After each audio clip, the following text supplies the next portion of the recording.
کے برابر ٹھہراتے ہیں۔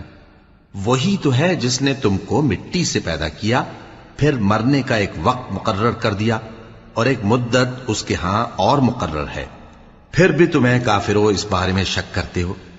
اور آسمان اور زمین میں وہی اللہ تو ہے، وہ تمہاری پوشیدہ اور ظاہر سب باتیں جانتا ہے، اور تم جو کام کرتے ہو وہ سب سے واقف ہے۔ اور اللہ کی نشانیوں میں سے کوئی نشانی ان لوگوں کے پاس نہیں آتی مگر یہ اس سے منہ پھیر لیتے ہیں۔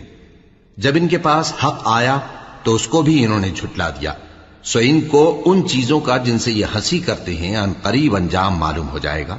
کیا انہوں نے نہیں دیکھا کہ ہم نے ان سے پہلے کتنی امتوں کو ہلاک کر دیا جن کے پاؤں ملک میں ایسے جما دیے تھے کہ تمہارے پاؤں بھی ایسے نہیں جمائے، اور ان پر آسمان سے لگاتار مے برسایا اور نہریں بنا دیں جو ان کے مکانوں کے نیچے بہہ رہی تھیں، پھر ان کو ان کے گناہوں کے سبب ہلاک کر دیا۔